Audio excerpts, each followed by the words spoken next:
Good morning, afternoon, evening, everyone. It's my great pleasure to introduce today our speaker, Ratul Lahkar. Ratul is with Ashoka University, so it's near Delhi or in Delhi, I'm not sure. He's very active in different areas, including evolutionary games, game theory in general, also mathematical economics and microeconomic theory. He has a very large list of publications in prestigious journals, including dynamic games and applications, of course, game and economic behavior, Journal of Economic Theory, and you name it. So we are very happy to have you today, Ratul. Thank you very much for accepting our invitation. Thank you all for being with us today. So the floor is yours. I guess you don't mind having questions during the talk, or you prefer to leave all questions? Not at all. I mean, whatever is the standard procedure. I mean, I don't mind either way. Yeah, but yeah. So yeah. Yeah. Okay. So please, the floor is yours. Yeah. So thank you for giving me this opportunity. It's a great pleasure to be among all of you, even if online. So I'm going to talk about this topic called affirmative action in large population contests, joint work with Resina Sultana. So we know, I mean, we all know what is affirmative action. It is our policies that are designed to mitigate or neutralize the adverse effects of discrimination on affected groups of individuals. And it is generally well recognized that affirmative action promotes equality, but the question is it also efficient? So that's one of the questions that we would like to address in this particular talk. And we'll assess this question in the context of large population talab contests. Now, why should we do it in the context of such contests? Well, affirmative action is applied in various competitive situations like employment and college admissions, and therefore, so because of the competitive nature of these situations, contests provide an appropriate way to model such policies, and there is a significant literature on using contests to model the effects of affirmative action. So in this paper or in this talk, we are going to use talab contests, which are perhaps the most widely studied form of contests. Now, why are we using large population contests? Well, we're using it because affirmative action policies usually involve a large number of agents, and large population, modeling it as a large population game allows us to capture the limiting effects of these of such policies. And as you'll see, large population contests are much more tractable than finite player contests. So we can solve large population contests under a sort of a wider range of conditions, and we will be able to derive closed form solutions of this contest, which will allow us to sort of do some nice comparative static exercises. So large population contests, as you will see, will be easier to analyze than finite player contests, and they allow us to capture the limiting effects of large populations. So what are talab contests? So talab contests are characterized by a probability of success and a cost of effort. So we'll consider two types of contests. One will be called equal treatment, and the other will be called affirmative action. So these are terms that have been used in this literature. So what is equal treatment? Equal treatment will mean that agents who exert equal effort will have an equal probability of success in the contest. And as you will see, that is really the standard talab contest. What will be an affirmative action contest? An affirmative action contest will be a contest where So it will be a modified form of the standard term of contest. And the modification will be that agents with equal cost of effort will have an equal probability of success. So in the standard contest, which is the equal treatment contest, agents with equal effort will have an equal probability of success. Whereas in the affirmative action contest, agents with an equal cost of effort will have an equal probability of success. Now, this definition I am taking from Frankie, the paper by Frankie, published in 2012. And in many ways, this paper is an extension of Frankie's paper towards this large population contest, in this large population context, under a wider array of conditions. So now, this particular definition of affirmative action that we are making, that is agents with equal cost of effort have an equal probability of success. Why is it justified? Why should it be that agents with equal cost of effort should have an equal probability of success under affirmative action policy? Well, the justification is that, or that is provided, is that that a differential cost of effort that agents may face in this sort of situations is often due to historical discrimination, and individuals cannot be held responsible for such differences. And therefore, affirmative action policy tries to compensate for such discrimination, historical discrimination, by biasing the probability of success in favor of agents who have been subjected to greater discrimination or who face greater cost of effort. Okay?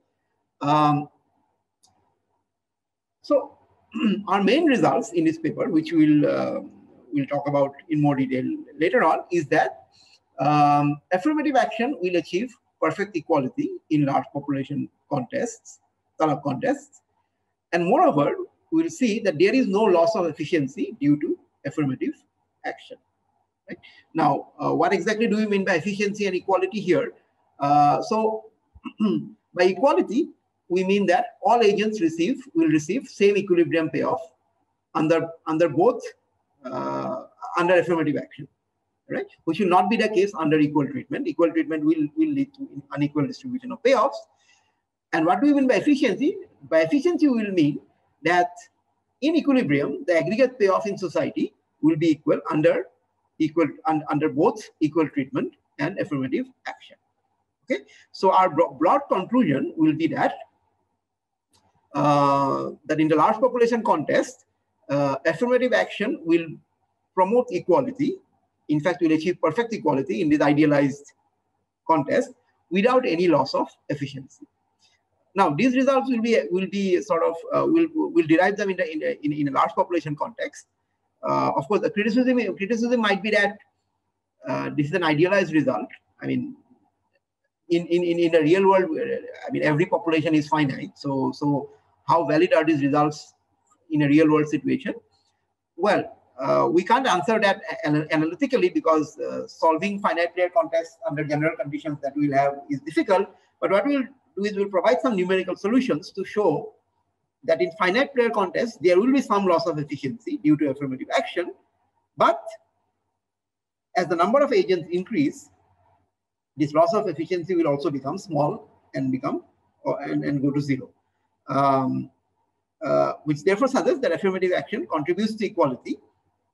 So if the number of agents is large enough, even if finite, if it is large enough, our model suggests that affirmative action will contribute to equality without much loss of efficiency.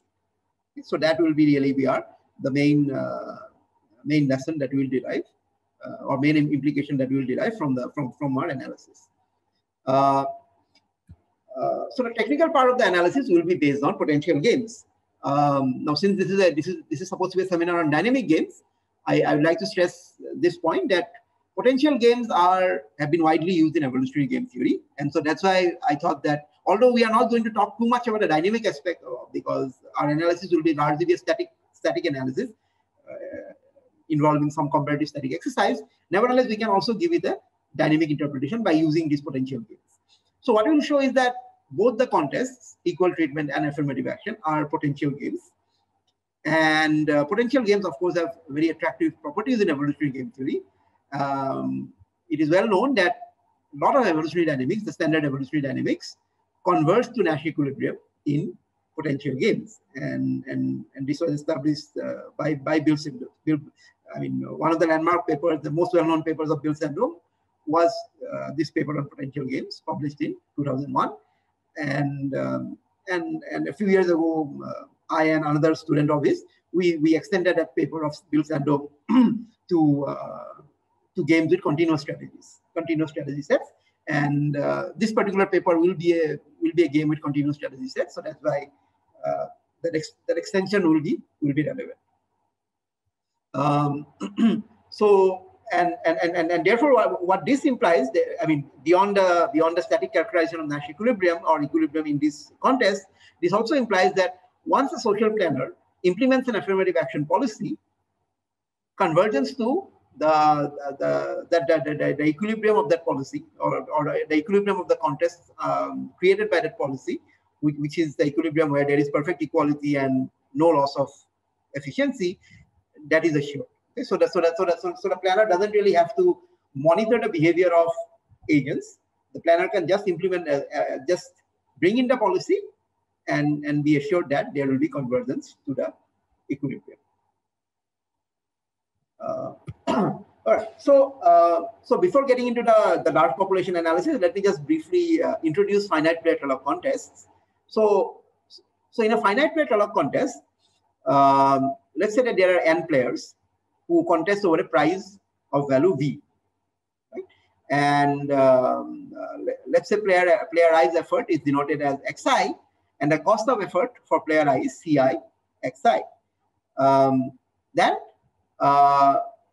such contests are characterized by what is called a contest success function, which is the probability given by an expression like this, which is basically so this R is some parameter which is usually taken to be some value between 0 and 1. So basically, agent I's probability of success will be given by that agent's effort to the power R divided by the total effort of all the players raised to the power R, right? So this would be player I's probability of success, or I mean, or it can also be equivalently interpreted as the share of the player, provided V is divisible. If V is indivisible, then this is best interpreted as the probability. If V is the price is divisible, then this is interpreted as the share. And so the payoff of player I will then be the share or the probability multiplied by V minus the cost of effort. So this is a standard finite player trade-off contest. So we are going to extend this into a large population context. So so for that, let me now introduce the general model. So we introduce a model of large population games. So we'll have a society of agents of mass 1 subdivided into a finite set of types or populations. P being the set of types or equivalent populations. So there are, let's say, small n types. So the important notations will be that the mass of population P is some MP. It's a number between 0 and 1. So basically, that is the proportion of agents who are of that particular type.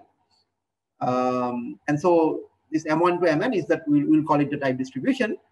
Every agent will have a common strategy set S going from some low value of X to high value of X, where for technical reasons, we assume that this X under bar is positive, but it can be very close to 0, arbitrarily close to 0.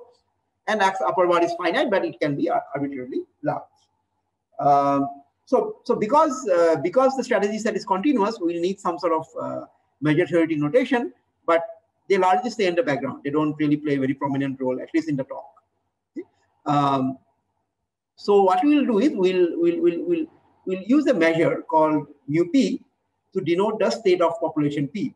So the interpretation of this is that mu PA will be a number between 0 to MP. So recall that this MP is the mass of population P.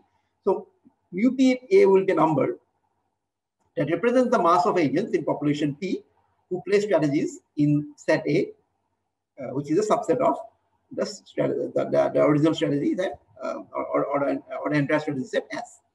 And and this n tuple from mu1 to mu_n, that will describe the social state. So it will tell us in every population or in every type what is the mass of players playing strategies from a particular set.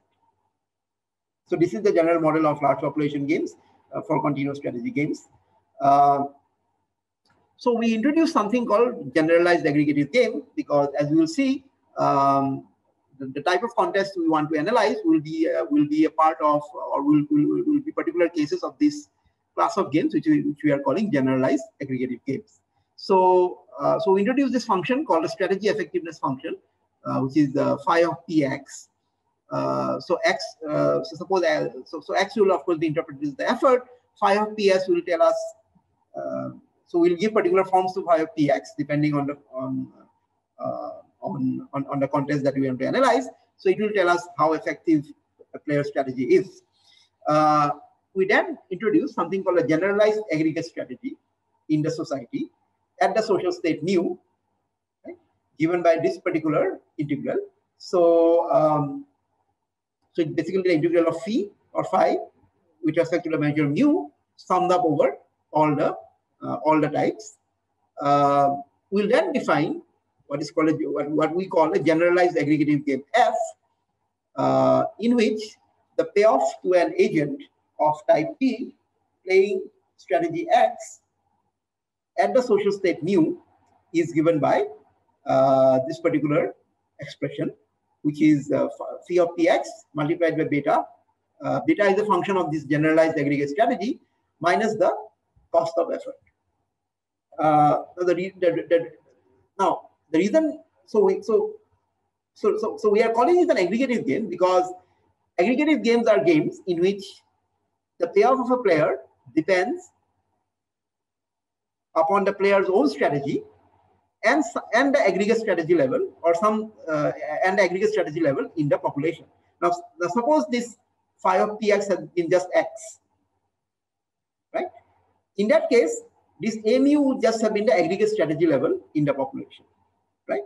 And then in that case, this payoff function would simply have been x times beta of the aggregate strategy minus the cost of effort. So in that case, the payoff would simply have been a function of the agent's own effort and the aggregate effort in the society. Now here we are calling it a generalized aggregative game because it's a slight generalization of the original notion of aggregative games due to the fact that we are talking about a generalized strategy effectiveness function phi of px.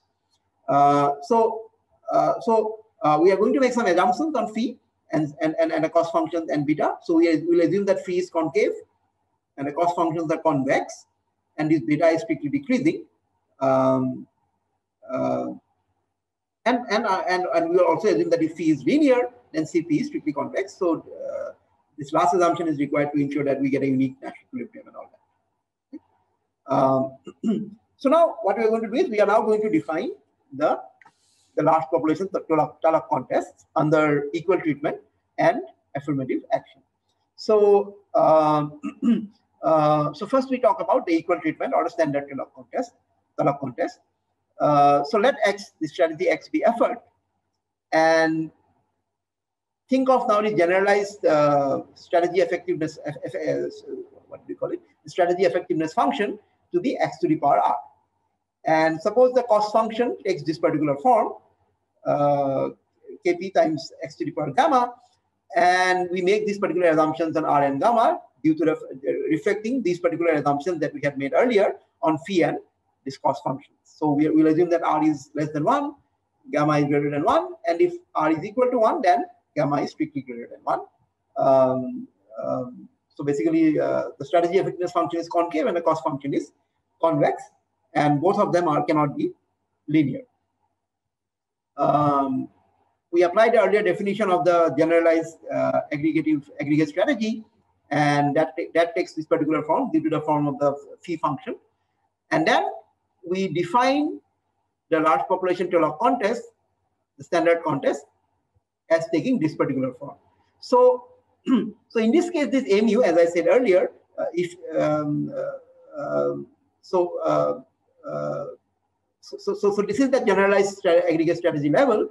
So this XR divided by mu, in a sense, is some sort of a density function, right? That measures the probability of success for a particular agent who is playing strategy X in population P. So this is the density function, or we can also think of this by using the language of the law of contest as the contest success function. And this now turns out to be if we now apply the earlier definition of a generalized aggregative game, this is now a generalized aggregative game where this beta function, beta of z, is simply v by z. So recall our assumption that we had assumed that beta is strictly decreasing, and indeed this is a strictly decreasing function. So so this is the standard Tulloch contest. As you can see, it is a sort of a generalization of the finite player contest, where this density function represents in some way the probability of success. And the reason we call it the equal treatment contest is because, remember the definition of equal treatment. Equal treatment means that equal efforts should lead to equal CSF, or equal probability of success. And as you can see here, if two players possibly from different populations or different types exert the same effort X, then this strategy effectiveness function gives them, by definition, they will be equal because they are just x to the power r. And so, and of course, mu is common for everyone. So equal effort will lead to equal CSF. So in that sense, this is an equal treatment Tulloch contest. What about a Tulloch contest with affirmative action? Well, Frankie's definition of affirmative action is that if the costs are equal, cost of effort are equal, even if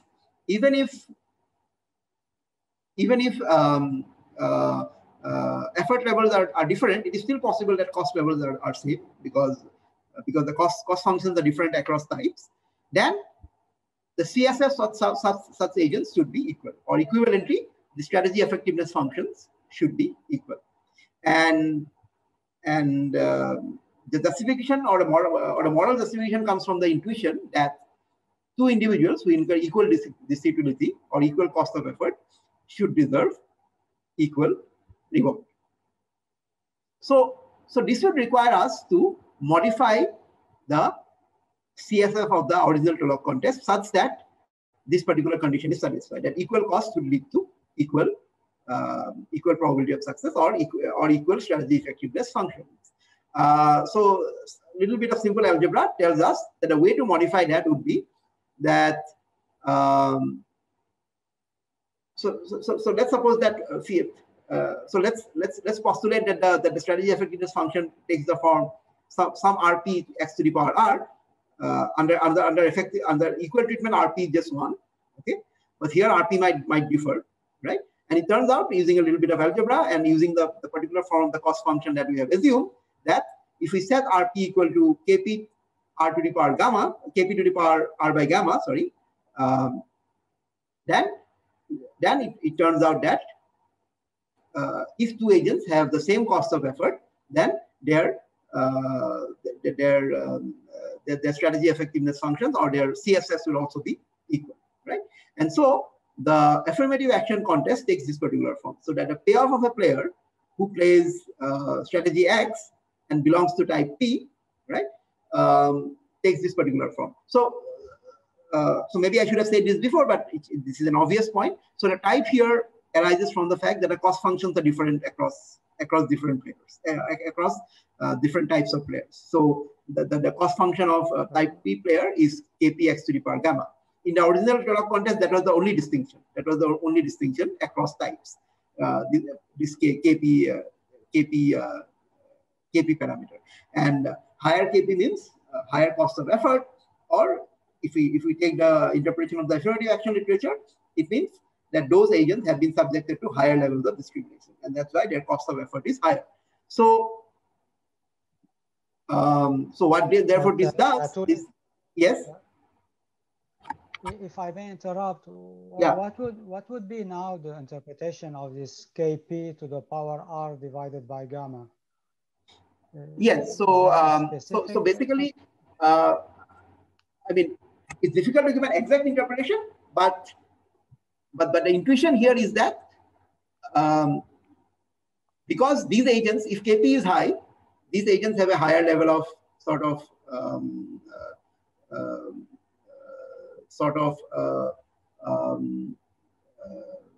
okay, they have a higher level of cost, or they have higher cost of effort. So their probability of success is also enhanced in commensurately. So that's the sort of interval. So agents who have a higher cost of effort, their probability of success is also enhanced in this particular way, and that's what this parameter Kp r to the power gamma, Kp to the power r by gamma achieves. Okay, so this is the thing. Okay. Yeah. Thank you. Yeah. I have a question. Yeah. Okay. Yeah, please. So here, how I understand it is that it is assumed that R will not be equal to 1 and gamma will not be equal to 1, because even then we will have discrimination. I mean, disutility because of past discrimination. But somehow, if we look at the CSF, here the weighing is such that in the CSF, the weighing of the effort and the weighing of the cost would be different only if you don't have R equal to 1. Otherwise, in some way, they have the same. No, R can be equal to 1. R can be equal. Both of them cannot be 1. Yeah. So if R is, yeah. Yeah, that is the case where I was thinking that the two approaches should give the same solution, right? Because or similar solutions in the Nash equilibrium, R equal to 1 and gamma equal to 1.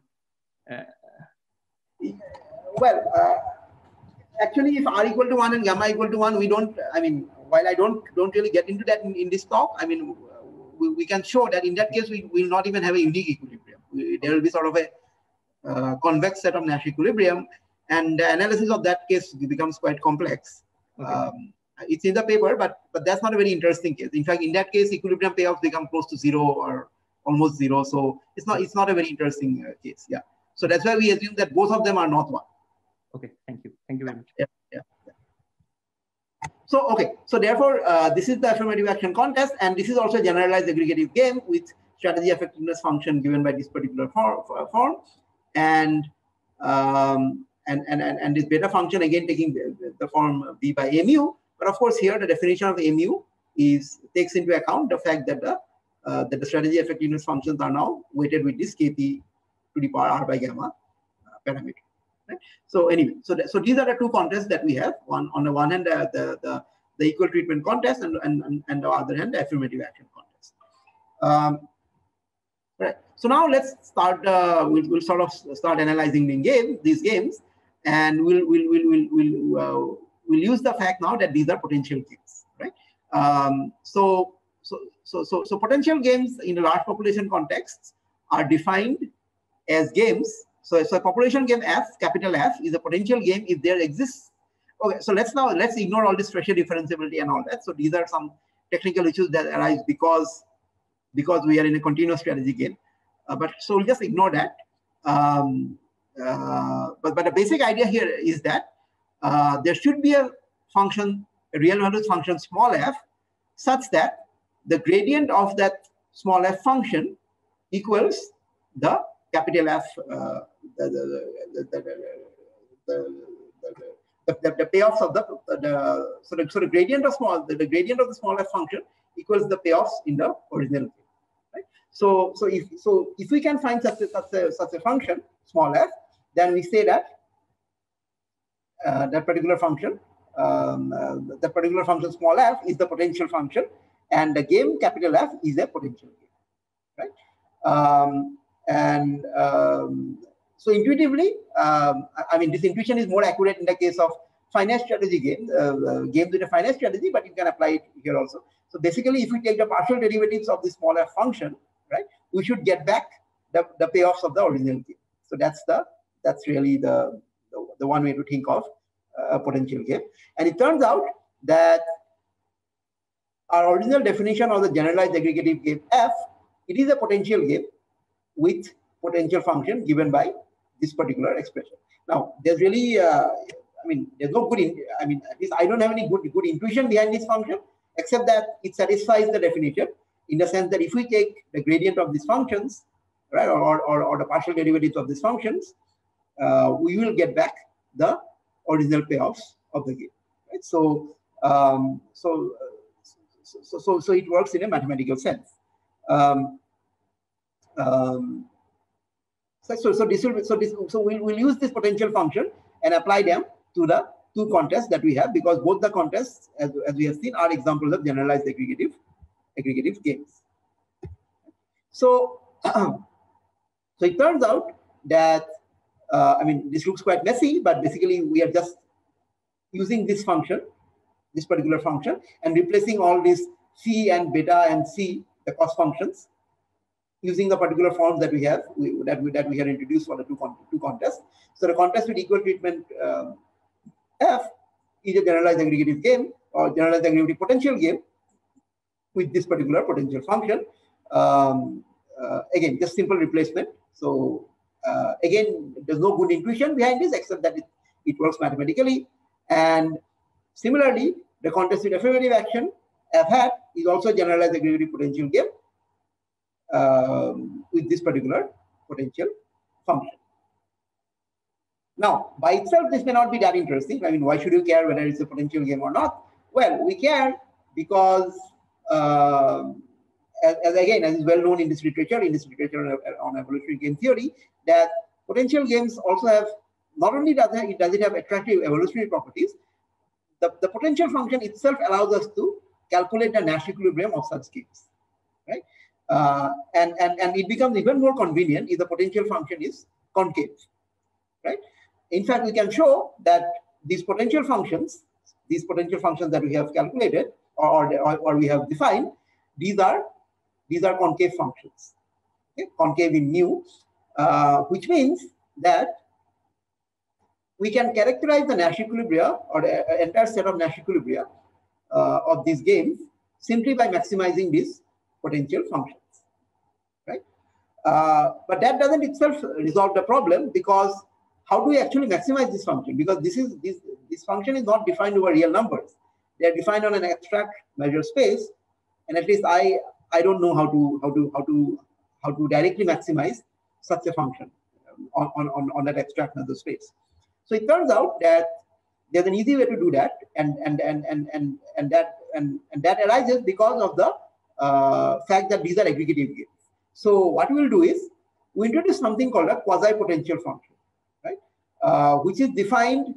So the quasi-potential function G is defined on these real numbers. These real numbers simply come from the strategy sets for each type of players. Okay, and it takes this particular form. So the idea here is that if every population of players or every type of players, okay, are playing a monomorphic population state. Now, what does it mean? It means that in every population, every player is playing the same strategy. Now, those strategies can differ across populations, but for example, suppose in population 1, every player is playing alpha 1. In population 2, every player is playing alpha 2, right? In that case, it turns out that this function will be equal to the potential function, right? So that's why, and there are some other relationships also, which we will not get into, but that is really the most important relationship, that if population states are monomorphic, then this quasi-potential function G will equal the potential function F, right? So that's why we call it sort of the quasi-potential function. So it turns out that if we maximize this particular function, then that is enough to characterize the maximizer of the original potential function, which in turn, because of the concavity of that function, also characterizes the Nash equilibrium of the game. So the generalized aggregative potential game F. So this is the main result of the section. It has a unique Nash equilibrium, mu star, right, which takes this particular form. So the notation here is basically that these are monomorphic states, which means that at this mu star, every player in population 1 is playing alpha 1 star. So this delta alpha 1 star is sort of the Dirac probability measure on alpha 1 star, gets multiplied by M1 because that is the population mass. So every player in population 1 is playing alpha 1 star. Every player in population 2 is playing alpha 2 star, and so on. And what are these alpha 1 star to alpha n star? Well, that turns out to be a unique maximizer of the quasi-potential function z, right? So basically the way, I mean, the way we sort of, it's a very sort of rough characterization of the proof is the way we establish is that we show that this function g is strictly concave and has a unique maximizer. And because it is strictly concave, it will have a unique maximizer, which we call alpha 1 star to alpha n star. And then we show that using the properties of the quasi-potential function and its relationship with the original potential function, that the population state mu star, where every player or every population state is, the social state mu star, where every population state is monomorphic, that is, and monomorphic in a particular sense that every player in population 1 plays alpha 1 star and so on. That is the unique maximizer of the original potential function f, and therefore it happens to be also be the Nash equilibrium of the original. So therefore, in equilibrium, every agent in population P plays alpha P star. Right. So that is really the main way in which we use the potential game property of these games to characterize their Nash equilibrium. So what we now do is we apply. So the technical part of is largely over, technical part of the talk. So what we will now do is we'll apply this result to the two contests, because these were generalized aggregated potential games, and so we can apply this technique here. So once again, by simply replacing all the functions, beta, the cost functions, and the phi functions, the strategy effectiveness functions, we define the quasi-potential function of the equal treatment contest as this particular form, which we can maximize. Right, and by applying this the earlier theorem, we can characterize the Nash equilibrium of the equal treatment contest capital F as this particular form, which means that in equilibrium, in the Nash equilibrium of that game, every player in population P or of type P will play this particular strategy or will exert this much effort. Okay? Now, right now, it's hard to see why this is interesting or to give an intuition behind this. For that, we'll have to wait for some comparative study exercise, but this is the equilibrium characterization of the equal treatment contest. Similarly, we also characterize the Nash equilibrium of the affirmative action contest. So the quasi-potential function of the affirmative action contest again takes this particular form through a simple process of replacing all the relevant functions. We maximize that, apply the theorem, and we obtain a Nash equilibrium where every player in population P in equilibrium will play this particular strategy or exert this much effort. Okay? So at the unique Nash equilibrium of F hat, every agent will play this much effort. So that allows us to characterize the Nash equilibrium of the two contests that we have defined. And notice here that we have been able to characterize this equilibrium, Nash equilibria, under fairly general assumptions on R and gamma, mainly on R and gamma, right? This is where the fact that these are large population contests becomes useful, because had this been finite player contests, the equilibrium characterization would have been extremely messy, and moreover, it can only be done if both R and gamma are equal to 1. Okay, but here it turns out that even if they are not equal to 1, right, we can still characterize them. Okay, and I would argue that the characterization is also quite elegant. All right, so now let's do some comparative statics exercise. That is, let's compare these two equilibrium from the point of view of equality. Mainly from the point of view of equality and efficiency, but also from the point of view of the effort levels that the agents are exerting. Right. So the first result we have, which is a simple corollary of the equilibrium characterization that we have, is this: that if we consider the Nash equilibrium effort levels, alpha P star and alpha hat P star. So alpha P star is the Nash equilibrium effort level under equal treatment, whereas alpha hat P star is the Nash equilibrium effort level under affirmative action. Then we define this particular value k bar, okay, what we obtain is that, I mean, this follows from a simple comparison. It's quite simple once you characterize the equilibrium, that alpha hat p star is strictly greater than alpha p star if and only if this particular condition is satisfied. Now, what does it mean? It means that there exists a cutoff value k upper bar such that agents with cost parameter kp, which is strictly higher than k bar, they will exert higher effort under affirmative action, whereas if kp is less than k bar, then they will exert lower effort under affirmative action. So which means that, and this is quite intuitive, that affirmative action is improving participation by high cost agents. That is, it is improving the effort level by high cost agents. And the reason is actually quite simple here. It is because these agents are being compensated for their high costs by a higher probability of success in the contest.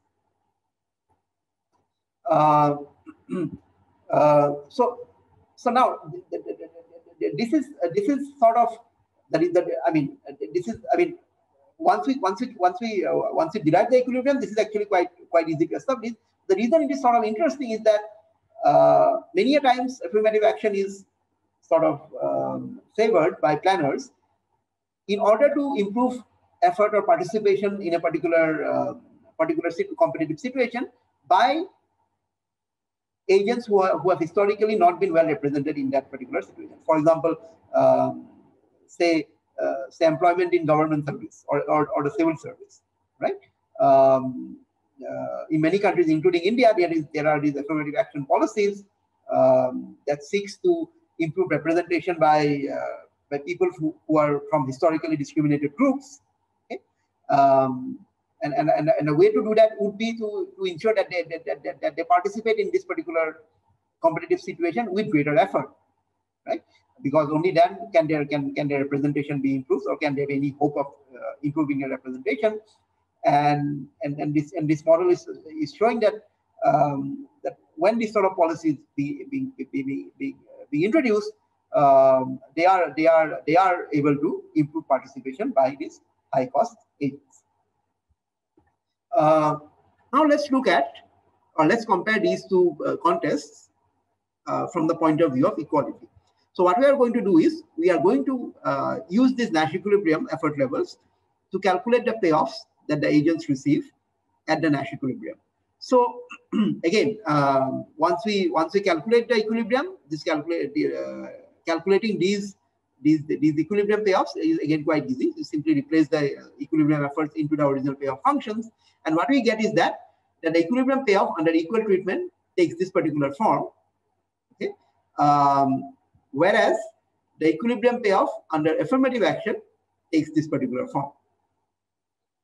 And immediately we notice that affirmative action equates the equilibrium payoff for all agents irrespective of cost. Right? So in equilibrium under affirmative action, all agents are getting the same payoff. So the cost parameter Kp actually vanishes from the equilibrium payoff, whereas that is not so under equal treatment. Under equal treatment, these cost parameters are still there, and in fact, because R is less than gamma, here the lower is Kp, the higher is equilibrium payoff. That means under the standard Taylor contest, or under equal treatment, players with lower cost parameter, they end up getting higher payoff in equilibrium, whereas under affirmative action, payoffs are equal. And the intuition behind this, I mean, I don't know whether to call it intuition or I mean, this arises very neatly from the equilibrium, is that the reason why this is happening is that the Nash equilibrium under affirmative action is such that it actually equates the cost of all agents, right? It's not that the effort is the same. Effort differs for agents of different types, right? But it equates the cost of all agents, and so and it turns out that, again, simply by replacing the value of alpha hat p star into the cost function, we obtain that in equilibrium, all agents have this particular cost of effort. And recall that the original definition of affirmative action in our model is that equal cost means equal CSF. And since here in equilibrium, all agents have the same cost of effort, it means that all agents would have the same CSF, which basically means that a CSF becomes 1 for all agents. Okay, and so equilibrium payoff will be just V times the CSF, which is 1, minus the cost of effort, and so that is what we obtain, which therefore becomes the same for all agents. All right, so that was about equality. So, so in this particular model, we obtain perfect equality through affirmative action. Now, let's define aggregate. So let's look at efficiency. What was efficiency? So efficiency we are going to measure using the notion of aggregate payoff in equilibrium. Aggregate payoff for all the agents or in the society as a whole.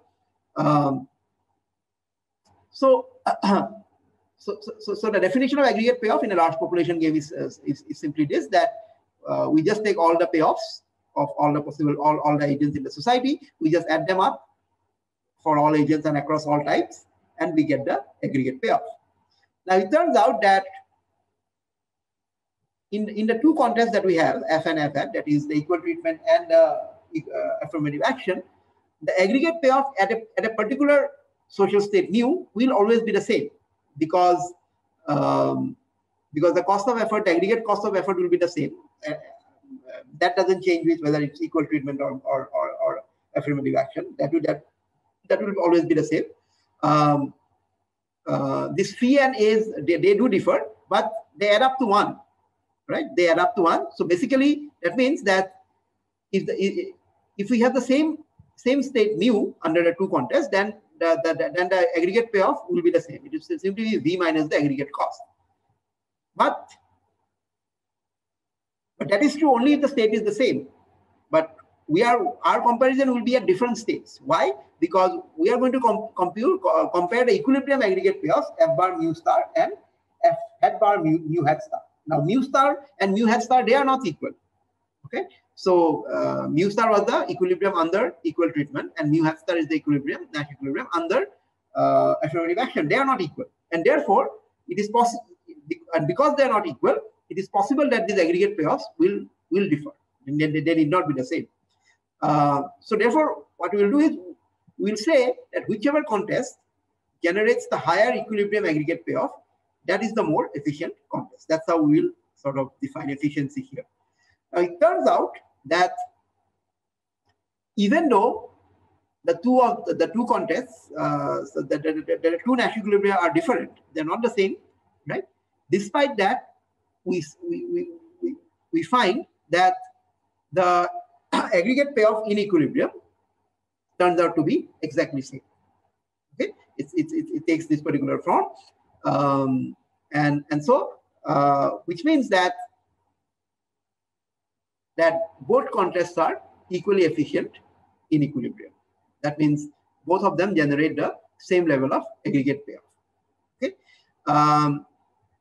Now, if you look at, go back to an earlier slide, that is not hard to see. I mean, because the equilibrium payoff, obviously, the equilibrium payoff under affirmative action was the same, was this for all agents, and so it's obvious that because all agents are of measure 0 and the total mass of agents is 1, the aggregate payoff will also take this particular form, right?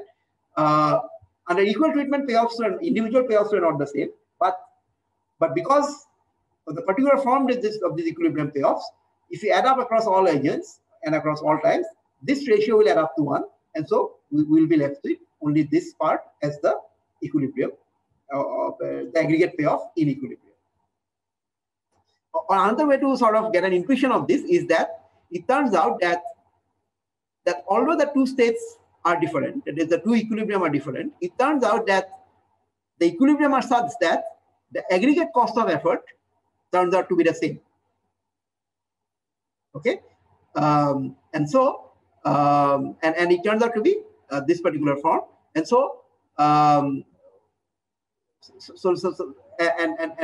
recall what is aggregate payoff? Aggregate payoff is simply V minus C mu, and if C mu takes this particular form RV by gamma, then V minus C mu will simply be this particular form. Okay, so that's why we obtain the same aggregate payoff in equilibrium under both contests. So therefore, to sum up the analysis, and this is really the main conclusion of the model, is that both the contests, the equal treatment contest and the affirmative action contest, they generate the same aggregate payoff at their respective Nash equilibrium.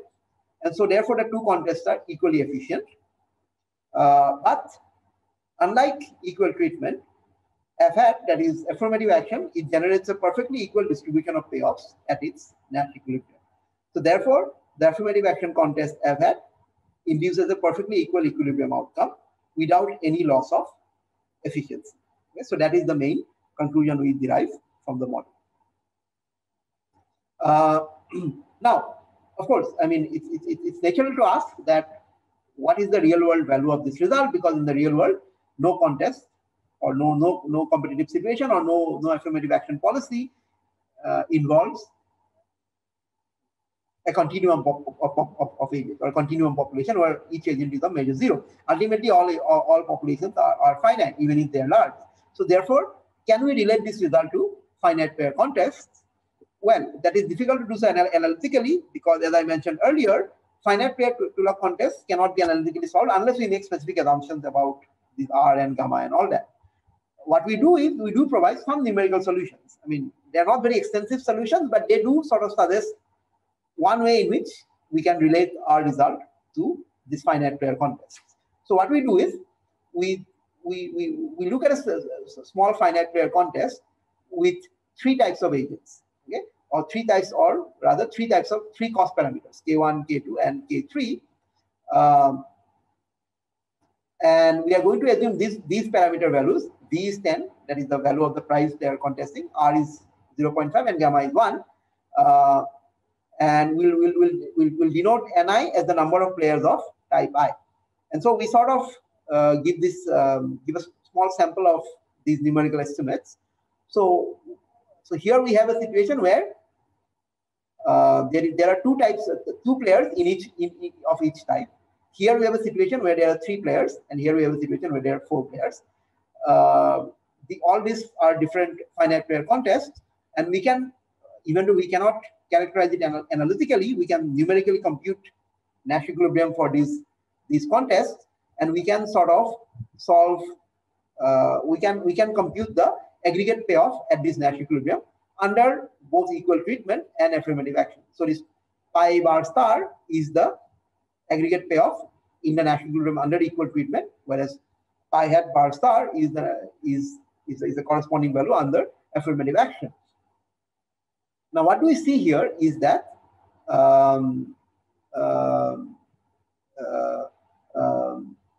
so first of all, we see that as the number of players increases, both these sequences are decreasing. Okay, so they are decreasing, even this is decreasing, right? Moreover, another thing that we see here is that the aggregate payoff under affirmative action is always lower than the aggregate payoff under equal treatment. Okay, you can see it for all the 3 values. So it does suggest, therefore, that although this is of course not conclusive, but it does suggest that if there are a finite number of players, then affirmative action will lower aggregate payoff. But what also seems to be happening is that these sequences are converging, and they're converging to this common large population limit. So remember that from our earlier result, we know that in a large population, the aggregate equilibrium payoff will take this particular form. And given these parameter values, this is just 5. So therefore, what seems to be happening is that these sequences are converging. So that means what they seem to be suggesting is that for any finite number of players, the equal treatment will have a higher level of aggregate payoff, right? But once the number of players are reasonably large, the difference will also be very small. So that in the limit, the two of them, both the policies or both the contests, generate equal aggregate payoff, right? So that's what seems to be happening numerically here, right? So that brings us to the conclusion. So just to summarize, what we have done is we have considered a large population two-log contests under equal treatment and affirmative action.